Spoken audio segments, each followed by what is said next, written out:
Thank you for joining another edition of Bumps and Thumps, the talk of wrestling. I'm your host, Brian Ferguson.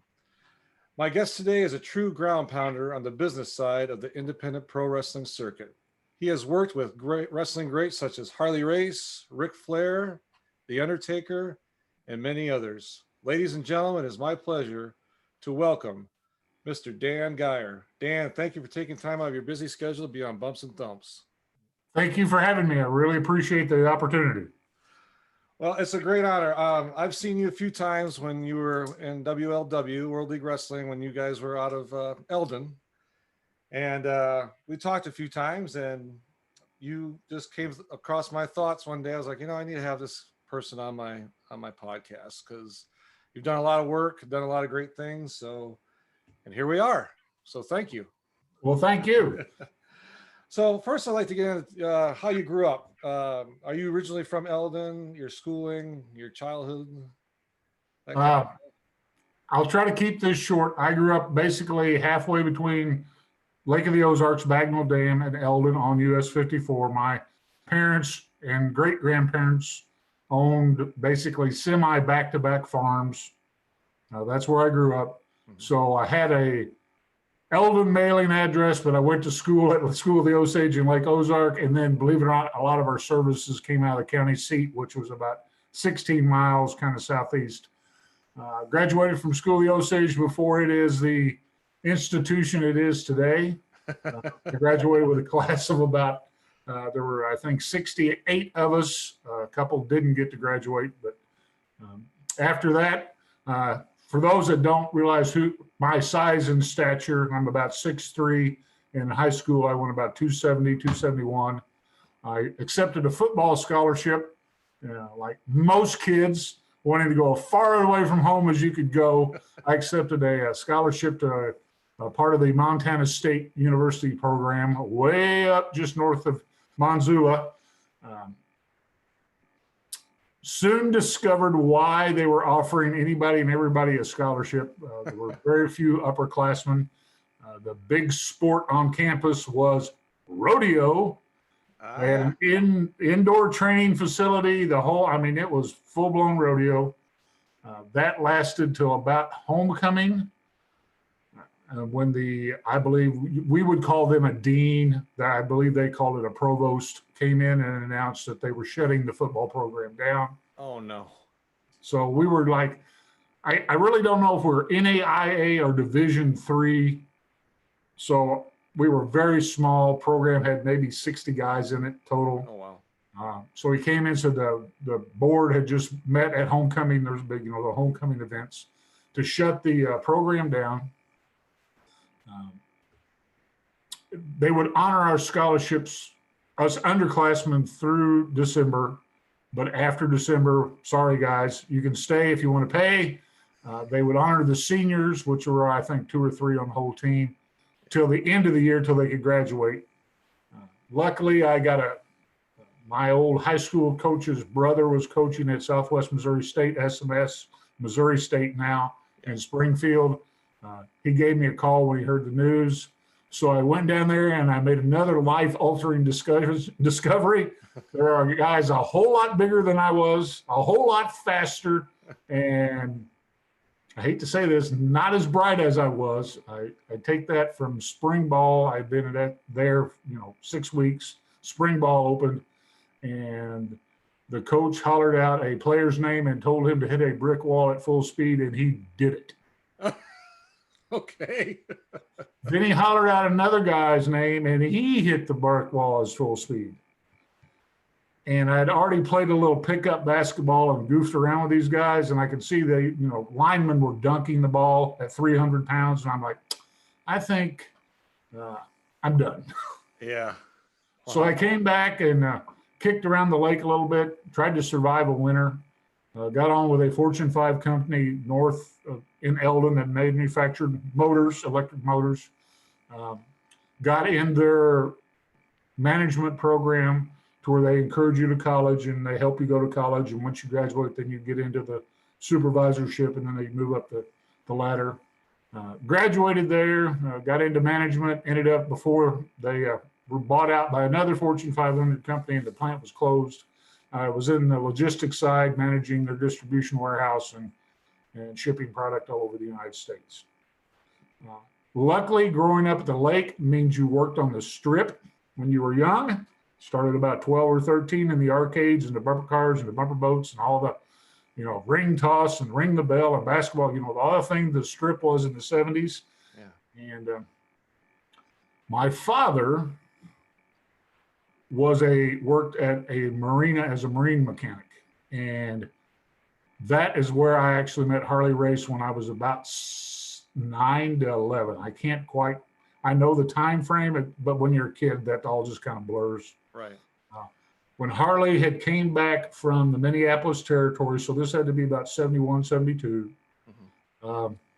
Larry Hennig had got him hooked on power boating up north in the Great Lakes. So he had bought a speedboat.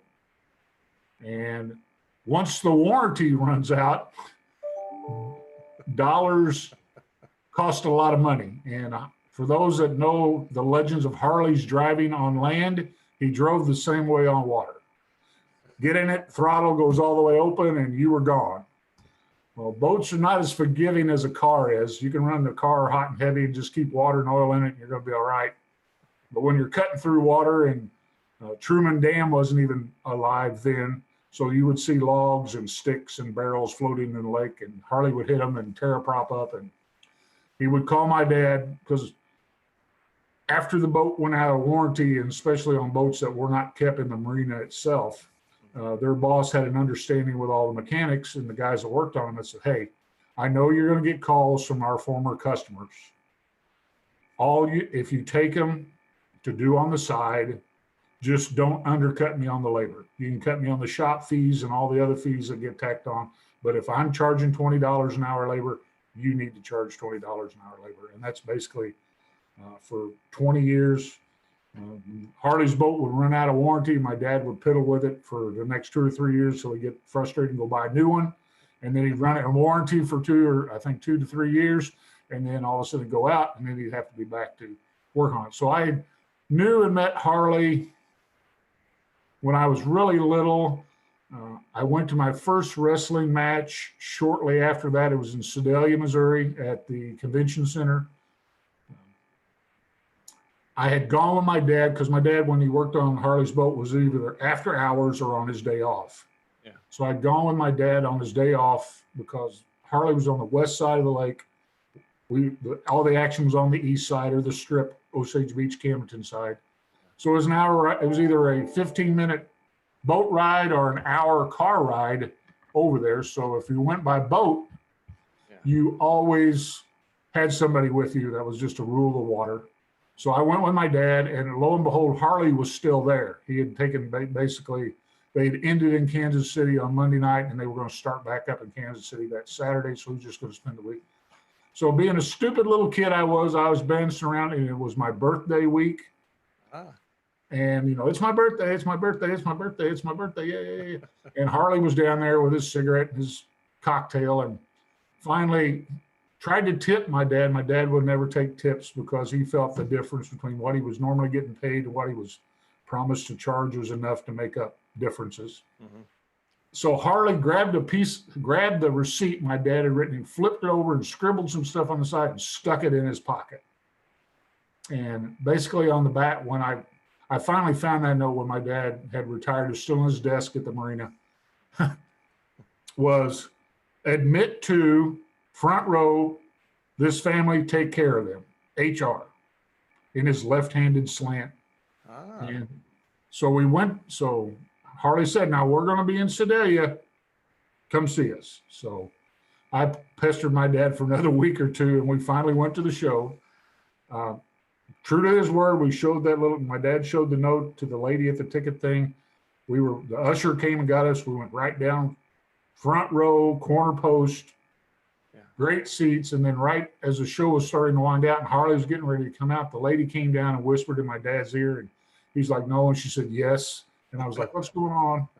So they wrestled the match, and I think it was either Harley and Wahoo or Harley and Bob Brown. I can't remember which two because it was just a one-off show they were doing. Mm-hmm. But I do remember Little Tokyo and Lord Littlebrook they had the two midgets because they were going back with them to Kansas City. Yeah. And so what the whisper was the lady came down and said, Harley wants to buy you all dinner after the show. Wow. So my dad wasn't going. So the show was over and Dad was like, come on, let's go. Well, the lady was waiting on us to take us. And she said, I'm not going to make Mr. Geigel and Mr. Race and Mr. O'Connor upset because I didn't do what I'm supposed to do. Yeah. So we had gone, and it was a couple blocks. I can remember it was a little white cafe that had the old, Venetian blinds. They were all down, but the lights were on. We went in through the kitchen because the guy was technically closed. We walked in, and here were all the wrestlers we had just seen on the card. I think they ran 6 matches that night because the midgets were there. They were all at these tables, gabbing and carrying on, and they had big wash tubs of beer and soda sticking around everywhere. And they were, living it up. And it never dawned on me till the car ride home. My dad says, now you don't say anything of what you saw. Don't you say a word. And I'm like, what do you mean, Dad?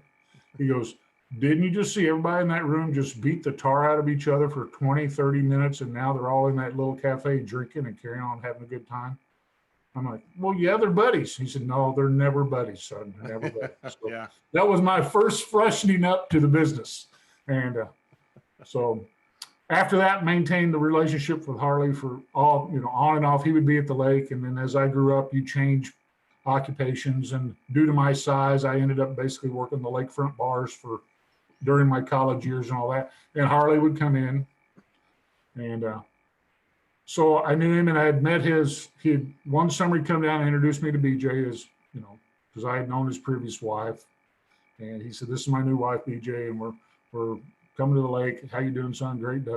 So I didn't think any about it. And my job in Eldon, we also had a plant in Ozark, Missouri, and Cassville, Missouri. Okay. And as I was climbing up the ranks, I began to travel a little bit or be with a group of individuals to go to these other plants. So we went to Ozark, Missouri for, I think, about a week and a half. And if you're living in a hotel room and going to the plant, working your 12 hours and basically grabbing whatever there is to eat and going back to your hotel room, it's a very dull life. Yeah. So a lot of the local guys we were working with, hey, we're going to, just a Thursday night, we're going to go watch some wrestling. You want to go with us? And we're like, there's like 3 of us from Eldon, man. We're like, wrestling? Said, oh yeah, they put on this pro wrestling match at Remington's every Thursday night. Big dance hall. And you might be lucky, you might get on television. Well, we don't need to be on television, but we'll go, just being courteous. Walk in the door, and lo and behold, BJ is standing right there. Oh, wow. And she said, Danny, and I went, yeah. She says, and I went, and I hadn't known her long enough to really place her face instantly. Yeah. I just knew that the cropped white, blonde hair, and she grabbed me and took me around the corner, and there was Harley. Oh, wow. And Harley, hey, bud, how you doing? Shook my hand on, and I said, well, we're here. And all the guys by that time had filtered in. They were like, you know Harley Race? You know Harley? And I'm like, yeah, I kind of do. And so we went to that show, and then after the show was over, Harley said, well, what'd you think? I said, not bad. It was pretty entertaining. He goes, we're here every Thursday night. If you're here, come see me.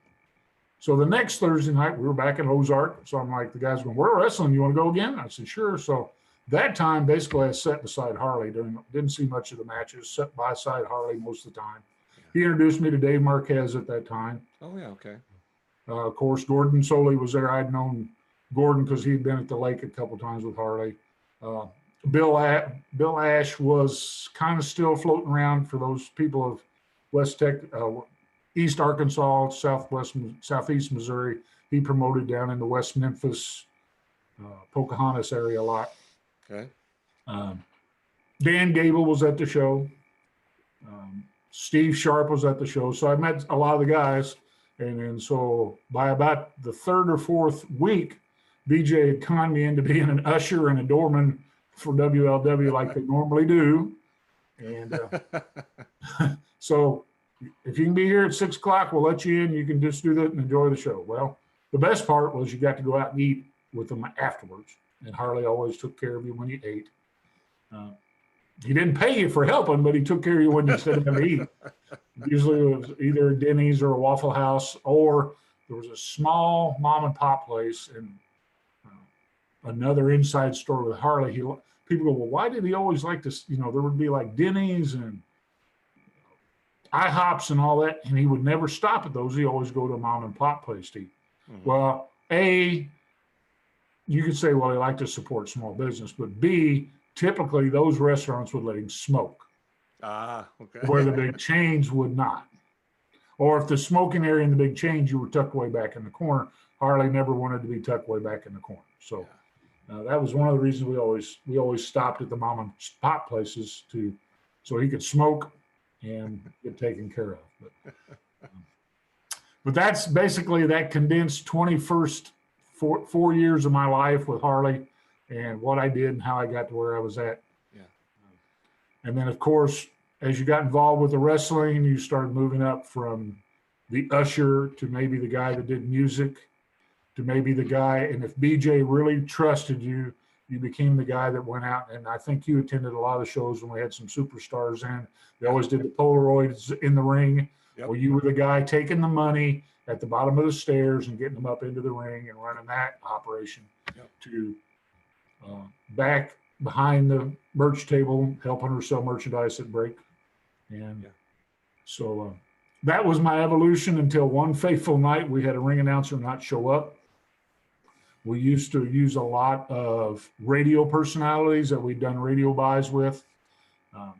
And that personality did not show that night. They had some other side gig going on, and they're like, oh, we forgot that was the same date. And they hadn't told Harley till like 2 minutes before the show started. Oh, no.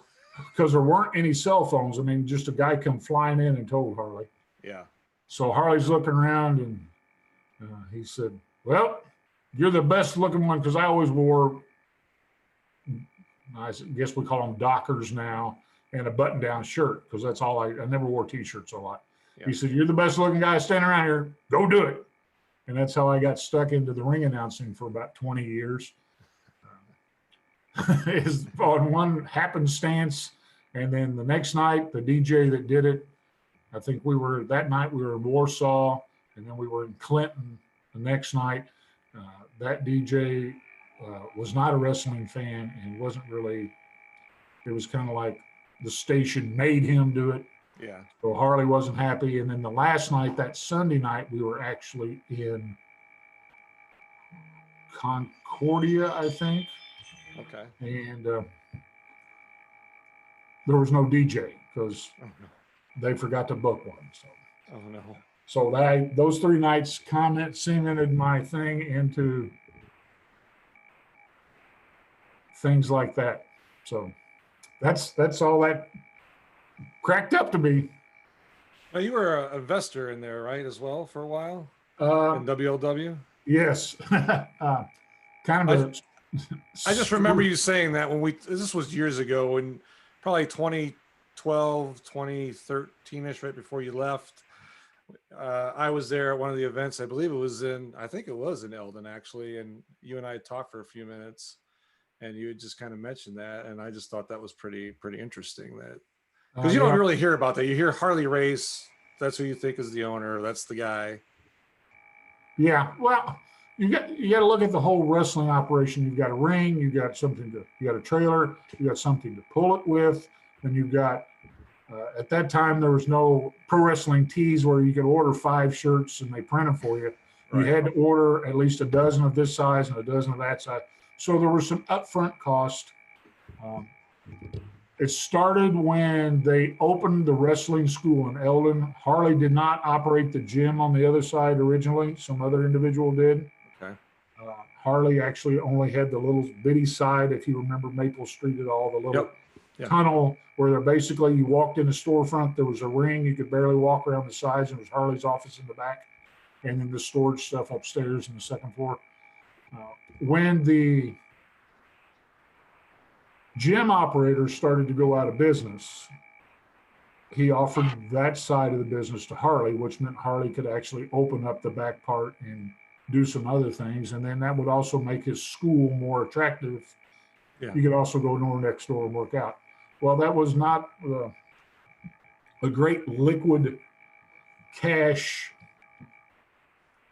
availability that Harley had. So several of the guys that he got to know basically were around the table one night, and he said, if I could get 25, I won't disclose the number, but if I get X number of dollars, right, I can buy the gym, I can buy the equipment, and in turn I will give you a seat or some shares of the corporation, which WLW was. right. He had done that when they first formed WLW with Larry Hennig, Carl Lauer, Derek Stone, and his wife. There were some buy-ins at that time. So basically, they would not only take part of our money to buy that equipment, but he was also buying some other individuals out of the investment group. So that was the first small amount. The second amount came around 2004 when we moved from Maple Street down to where the old Smith paper warehouse was, right across from Kentucky Fried Chicken and Taco Bell. Yep. We expanded because there was a dream of possibly becoming, at that time, there were developmental territories for WWE. Yeah. So part of the stipulation was you had to have 2 rings, you had to have television, and some other things. So that was another big cash infusion. And the other part was in Missouri, if the promoter's not there, someone that's on the corporation has to be at the show. And that's the same time Harley was going into the Hall of Fame. Okay. Which meant a uptick in public appearances across the country, which meant when we were running shows during our major show season, which was the spring, Harley would be in and out so much. So they needed somebody. So again, a group, I think 5. Unfortunately, I'm the only one left of that 5. Businessmen in Eldon, all at Buzzer McGee's, or now Trevor T. Murdoch's, or it's now called Whittles, all chipped in a little money that night. So my investment was there. It was all in stock. Basically, you have X number of shares and you're on the board now. So it also served as an incentive to keep part of the staff around more than, because it when you're spending every Friday and Saturday night, and we were running between 40 and 60 shows a year back then. Yeah. It's not real great on the home life, especially if your wife, she's not a great wrestling fan, but she doesn't hate it. It's all right to go every once in a while. Yes. I'm with you. Yeah, you know all about that. I'm with you. Yeah. So you get a lot of, it helps when the conflict, well, honey, it's part of my investment. So it helps. And then it also means she's more comfortable that you're not going to, in the end, lose your money you invested. But, it's just the wrestling business. So. Right. All right. Well, then I see you went later on after you had left World League back in 2013. I was reading that you went into, Metro Pro, and then which was changed to National Wrasslin League, owned by Major Baisden. And what was your interaction there? What did you do? It started out, I had worked with Chris Go in Metro Pro for his revitalization of the Kansas City wrestling scene, which, the Jeremy Wyatts and all that, and Mark Sterling's and Michael Striders and all that had been somewhat names before, but the actual scene had basically gone away. And Chris Go with Metro Pro had revived that scene. Of course, a little background on Chris. I don't know if you've had him on the show or you've talked to him. He's a graduate from the University of Missouri Journalism School. He did a couple of internships with WWE as a writer. And then, of course, he came to the Metro Sports Networks and was one of the anchors there. So he knew a little bit about the wrestling business. And as he told me when we sat down and visited that time, he needed somebody to trust because wrestling's an all cash business. Yeah. So would you mind running my door for me? Which was great. The setup there, Turner Rec was, the door was right where you had the great rings. So I thought it was a way for me to pay back to the wrestling business, because Kansas City, in the history of professional wrestling, has gotten lost a couple times. When people talk about it, they forget about Orville Brown, they forget about Bob Geigel, they forget about the NWA, and it's all WWE stuff. Yeah. So after that, when Chris announced that he was basically going to close the Metro Pro operations, and it was going to join the National Wrasslin League and Major Baisden's operation. Chris had never run a lot in Missouri, and all the venues they had kind of found to make the presentation that the vision of that group of Major and Chris and that creative group was that we wanted a venue that was unique and grand. Well, the ones they could find were always in Missouri. Yeah. They needed somebody that had worked with the Missouri Commission, somebody that had ran the door. So they gave me a call and said, "Would you mind joining our little band as the guy at the door?" And I said, "Sure, I have no problem." Well, that kind of created some, because anytime a new wrestling promotion starts up, the commission really doesn't understand, are these guys a bunch of fly-by-nighters? Do they have the backing to make it work? Yeah. And there's all kinds of rumors floating around. So I think it was done once when the athletic commissioner walked in the door, he saw it was me standing there. He said, "Well, that's good. He knows what he's doing."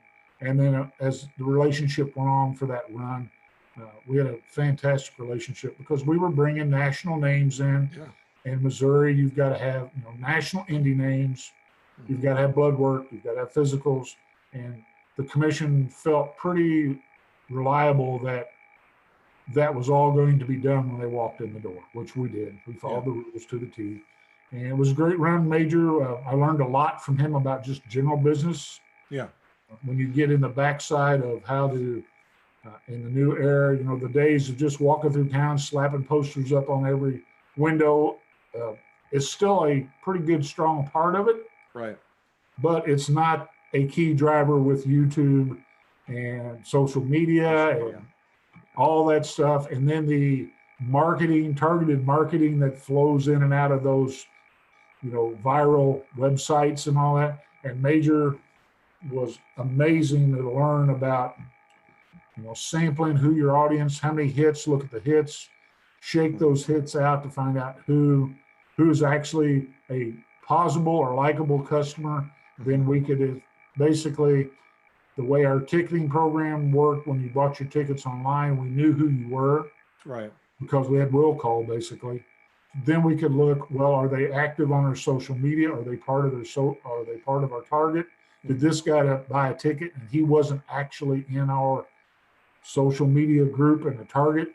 So there's a lot of things I learned from Major and his group, Brad Fox and all those, about marketing that was cutting edge, and it still is today. It's pretty neat. Yeah. What you can use the internet now to do. Yeah.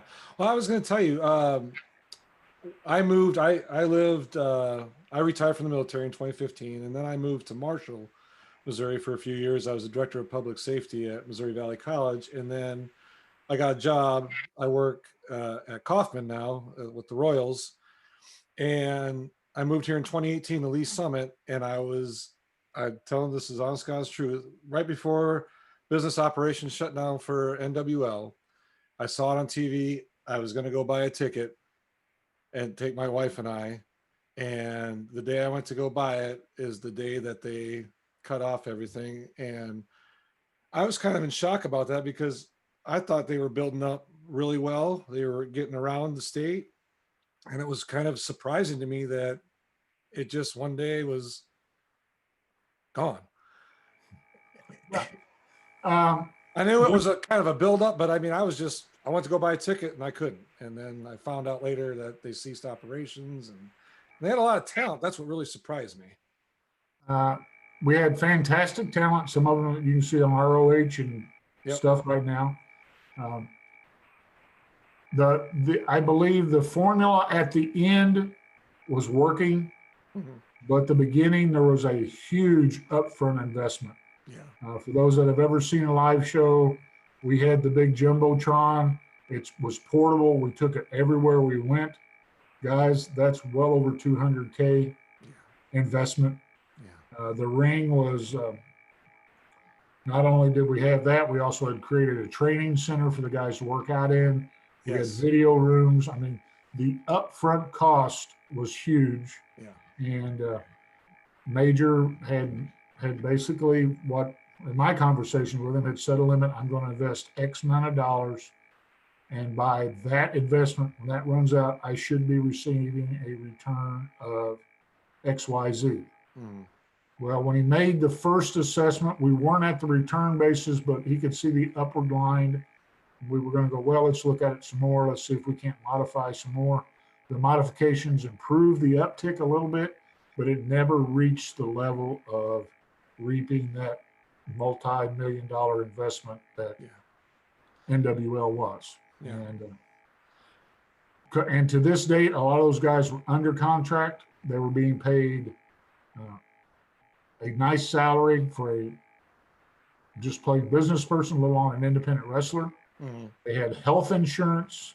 They had some of them had 401k, depends on where they were at. So he was running wrestling like a true business, which is expensive. Yeah. There's a reason WWE doesn't offer insurance and retirement programs to all their guys. Right. But Major had stepped up and decided to do that. So I have nothing but a good. Besides, we disappeared on the fans. That still is something I feel sorry about. Yeah. I wish we would have had that last show in April that night. Yeah. And then announced, ladies and gentlemen, we're closing, but we did not. Later, Chris Go and that group of the wrestlers created that last Metro show we did at Turner, which kind of closed all the story rings up and allowed not only the fans to say goodbye to the wrestlers, but it also allowed that core group of 15 to 25 individuals that for those 18 months had trudged in and out of Kansas City in the middle of the day, the middle of the night, blood, sweat, and tears to close out and say goodbye. Yeah. Like I said, to my knowledge, he fulfilled every contract. He fulfilled, well, and I would have some pretty good knowledge since the end I was in the middle of a lot of the cash, fulfilled every venue requirement, even the 2 venues we did not run after the abrupt closure received funding. Right. I mean, everything was squared up away the way it should be. So sad it happened. I think the progression and the growth line it was on, we were on our way to be something. Not that we weren't something. I mean, right. No. Yeah. The wrestling we were putting on had not been seen in Kansas City in years. No. And at one time, I would put us up with any promotion in the country and possibly NXT and AEW at one time with our quality of work and the quality of presentation. Yeah. Especially in Kansas City and Wichita and all the places that, our normal presentation exceeded a normal WWE house show that would show up in Kansas City. Yeah. Unless it was a pay-per-view. Right. So for that to get back into the hearts and the hands of the local wrestling fans, it was outstanding in my opinion. Yeah, I mean, I'd watch it on YouTube, your shows there, the NWL. I watched a few Facebook Live events where like Marty Bell, the female wrestler, would present stuff, and I thought that's why I was shocked when it closed. I was like, because I went by the training center you all had. It was next to there's like a little whiskey distillery. Pig and Pickle, yeah. Pig and Pickle, yeah, that place. We did whatever it is, yeah. Yeah. We went there one day, and I didn't know that was right there. I was like, oh my gosh, there's the NWL's training center, and it looked very clean, very professional from the outside. I didn't go inside, but when I'd watch the events, and you guys had such good storylines of those wrestlers, male and female. I was telling my wife, we got to go to one of these shows. We've got to go to one of these shows. When we moved to Kansas City, and that April show was coming up, I literally was going to go buy a ticket, like I said, and then it was shut down. And I would watch it on TV. It was on late at night, but I would watch it or DVR it. So I was sad when it went away. But I understand it's a business, and if you don't meet your marketing and or your return of investments, then that's just the way it is. And there's no storyline. How do you either become from a millionaire to a billionaire, or a billionaire to a millionaire, get in the wrestling business? Because there's no gray area. You either make it or you lose everything you have. Yeah. I don't think we lost everything we had, but again, when you're a business person and you expect investment A to yield at least X percent, you will take a couple bumps in the market, but eventually you don't become quite wealthy by continuing to do something over and over. And again, you do, if you're getting out, do you do it with class? And there's no doubt that at the organization, when they got out of the business, besides just the abrupt closure. Yeah. And if you talk to some of the people, well, we could have had the show and then disappointed the fans, or did we, when the decision was made, do you make the decision to get on the road? Well, the decision was made and they got on the road. So no, it was, I enjoyed the program, like I said. So let's talk about some of your interactions with some wrestlers. I saw you at World League Wrestling. I mean, when I was there a few times, you had Bob Orton, Ricky Steamboat, some other ones. How was your relationships with those type? I mean, at that level, the WWE, that you still talk to them? Do you interact with them once in a while? Some of them I do. Some of them I have a chat with. Some of them, if I see them at an event, because we can get to what I'm doing now later, but they're still very cordial. Now, I want to preface this. They were there because of Harley. Right. So A, they were there to see and talk to Harley, and B, typically they were on their best behavior when they were around Harley, because Harley would make no qualms about putting someone in their place quickly. Yeah. My greatest, and of course we use Ted DiBiase a lot, and Ted was great.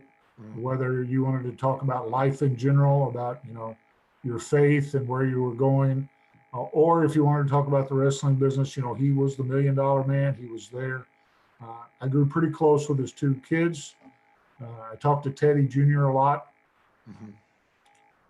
Bart was in and out a little bit, so there was no strong relationship there. But Ted's a good friend, and we take the opportunity every time he's close, or he'll send me a Instagram message. Hey brother, how you doing? Things all right? He was one of the attendees at Harley's funeral. Ricky Steamboat, very not strange relationship, but the knowledge tree that was there, and he allowed you to drink that knowledge, ask him wrestling questions, all that stuff. Ricky was fantastic. He worked with the beginner wrestler to the end wrestler. He always was at the school. Some of those guys would come in and they wanted to be at the lake. Yeah. But other guys wanted to be at the school, and Ricky was one of those guys that wanted to be at the school. Of course, Ricky was another attendee at the funeral. Some of the interactions that you have to that were unique. Of course, Ace Steele has become a great friend. People know Ace. He was until the big cuts there in Florida. He was a trainer at WWE. His famous student is CM Punk, although he could claim fame to developing Colt Cabana and Adam Pearce's characters also. Okay. It's amazing what would have been in that training facility, because they were all there at one time in the Steel Domain and outside Chicago, to look around the room and go, holy cow, look at this card. But I've met all the guys. Adam Pearce is an angel. He's fantastic. He's a very extremely businessman. He's a co-producer now with WWE. Right. Colt is one of the most business-oriented persons you'll ever meet. But yet he knows where he came from. He will say hi. Punk, I cannot say nothing but fantastic things about him. People will say, well, he's quirky, he's all that. You have to give a grain of salt. As I say, since I grew up at the lake and would meet all these people from all over the country, you could kind of tell that Chicago people are a little different than St. Louis people, and Kansas City Midwest people are a little different. So Punk has been nothing but a fantastic guy. Again, part of that is because when you interacted with Punk, either Ace was there or Harley was there. Yeah. I guess my wildest thing was the night with Randy Savage. That was unbelievable. The Macho Man was on the Macho Man planet that night. He was really out there. The couple trips to Roddy Piper, you had to, like I said, get in that angle into his plane where he was at, and understand where he had been and how he was brought into the business. Well, why did he say that? Well, because that's extremely Canadian old school, or that's extremely, Stampede Wrestling old school. That's, that. So a lot of the younger guys could never understand, he did a lot of winking and nodding. Well, it was alluding to how he was trained. So a lot of those, those guys were professional relationships. I think probably the strongest one I've got is with Ted DiBiase Jr.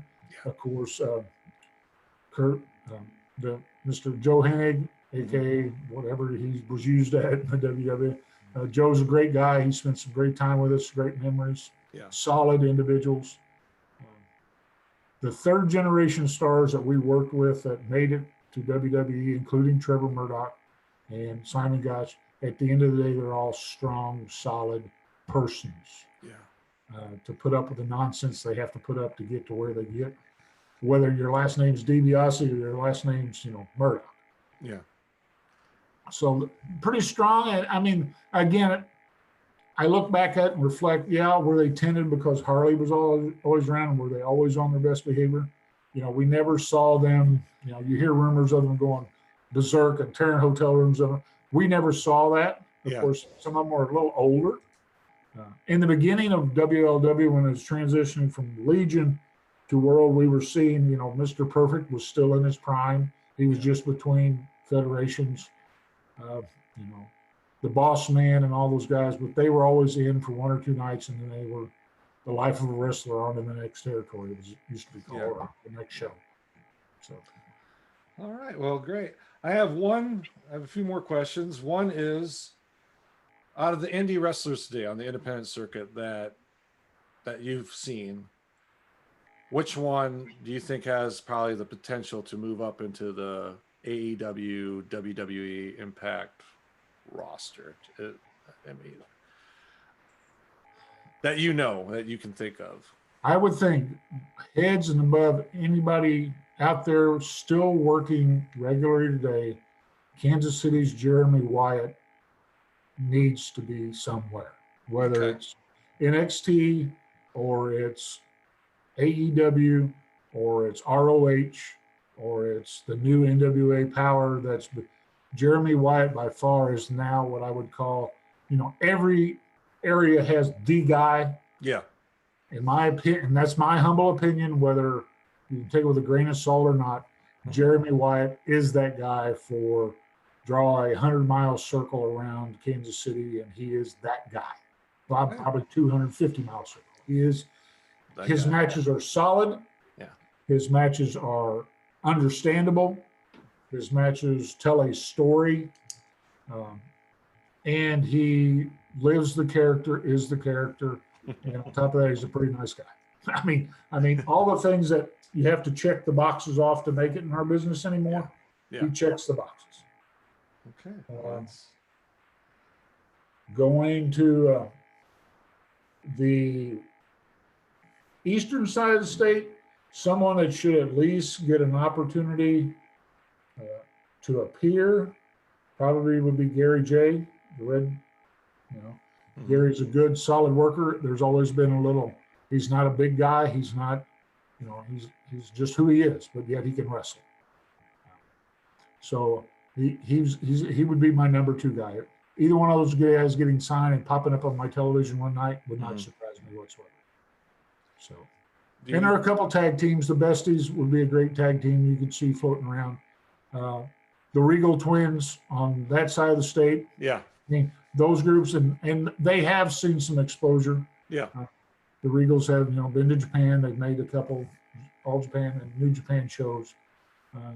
So those guys are probably the best group. And there's always a few people out there somewhere else. But there's 2, 4, those 6 guys would not surprise me popping up anywhere. Okay. So.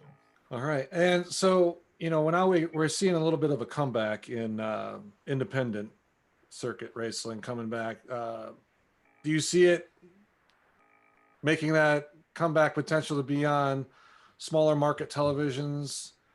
Because right now, you have AEW, which is big, of course, WWE. You get some Ring of Honor here in Missouri, but you hear the NWA, who's coming back. They're on YouTube. And David Marquez, I know he has some out in California. Do you see some of these independent wrestling coming onto television, making maybe hitting that market of where WWE and those guys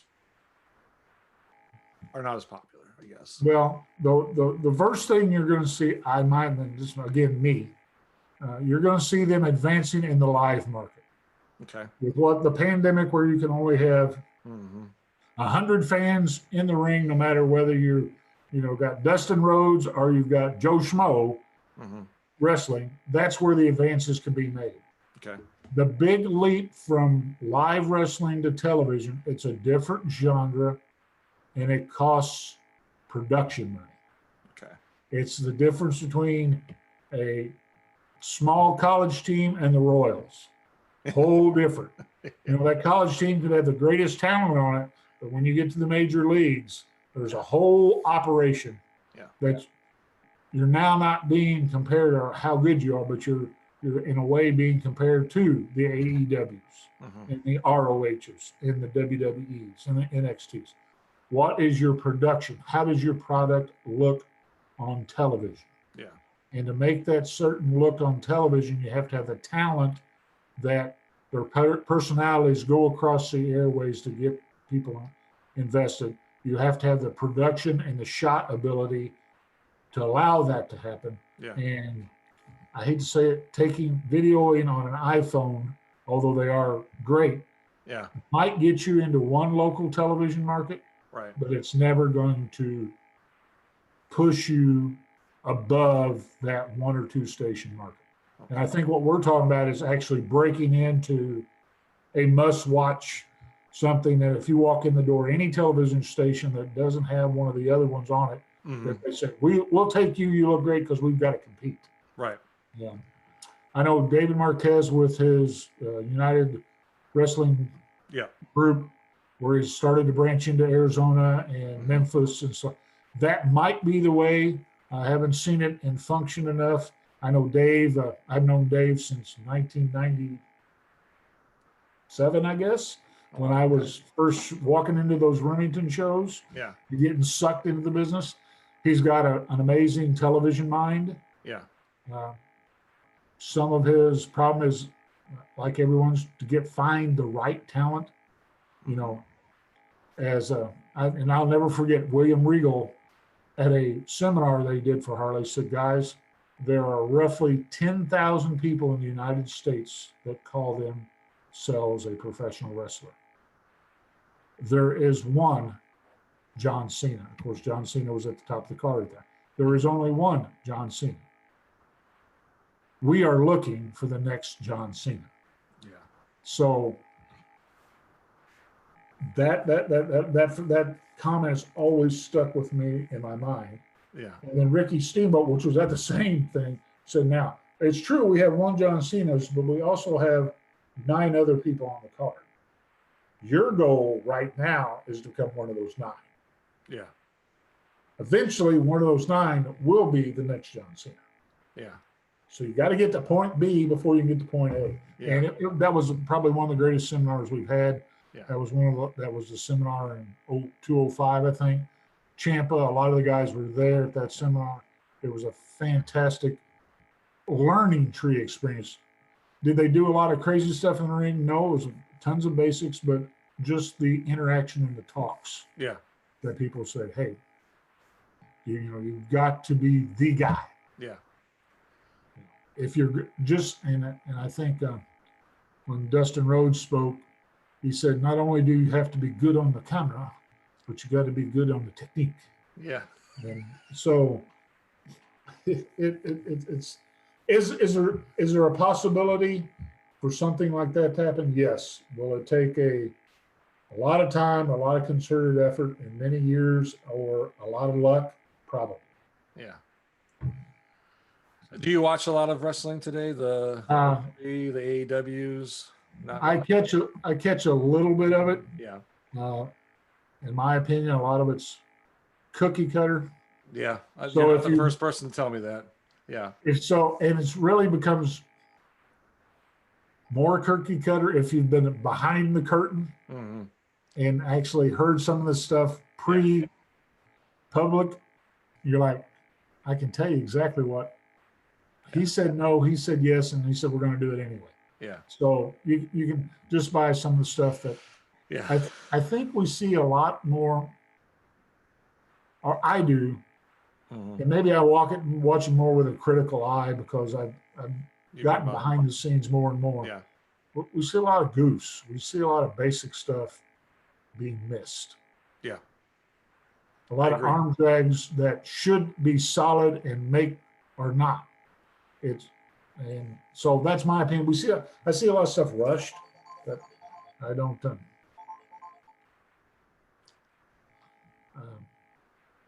get to. You're like, no, they could have slowed that down and made it a little more solid, a little more thing. Yeah. And Ted DiBiase, Ted always started his seminars off. Everybody buys a ticket to your show. The guy in the front row and the guy in the back row. Mm-hmm. So whatever you do, you've got to touch and reach both. Yeah. So if you go to the floor slapping somebody, the only guy that's really getting a good view and going oohing and on is the guy you're in front of. The guy that paid the cheap seat ticket, he's eating popcorn, drinking soda. That's not what we're here to do. Right. So we're here to keep everybody involved. So that's a good analogy. Yeah. Yeah. Yeah. So all right. And what you just said is spot on. I mean, I've been watching it since I was a little kid, and going when you were in World League Wrestling and you watch those guys, I mean, they're busting their butts. They are really, really putting in the effort, the work. And I'm not saying the guys in the big leagues are not. I'm just saying that I see, like you said, the cookie cutter, more of the showing of the move and not really fully executing it, just doing the move. Unless it's their trademark move, coming off the top rope or whatever it is, they'll do that. And so, yeah, it's changed. If you've only been involved in wrestling in the last 10, 12 years, that's all you saw is the cookie cutter stuff. Where, like, for me, you and I, 70s, 80s, 70s, 80s, even in the 90s, late 90s, we saw a different. And so that's why I like to have people as yourself that were in the back as well that understand that. And it's just great to get that perspective from you. So, all right. So one last question, then we'll get you out of here. What are you doing now, sir? Well, I work for the state of Missouri. My main job is I am the director of extended employment / shelter workshops. I'm the state liaison with about 89 non-for-profits. We employ about 6,000 severely disabled adults in a industrial manufacturing setting, packaging, recycling, some things like that. That's my main job. And I was away from wrestling from both Harley when Harley passed away, and basically my last everyday full time was with NWL. I missed wrestling a little bit. Yeah. So I do now also work in the wrestling side. I'm one of what they call the black shirts for the state of Missouri. I am now an athletic commissioner. Oh, inspector. okay. Yeah, I'm awesome. one of the on-site inspectors that are at the events to make sure the guys are licensed and all that, and abiding by what very few rules wrestling has. So, matter of fact, that's why we kind of did this earlier today. I guess we don't need to tell the folks you can edit this part out, but I'm on the way for about a 4.5 car ride. We have an independent show tonight. So Oh, way down in the Boot Hill. So that's where I'm going. well, good luck. And again, thank you for taking the time. I know you're busy out of your schedule today to do this with me. Dan Gier, thank you so much, sir. I appreciate it. Well, guys, good luck on the podcast. Hey, tune them in, folks. I've listened to, once I got the offer, I listened to some. It's pretty good stuff. It's really great. So keep it up. I appreciate it. Thank you, sir. You have a good day and be safe. Thank you.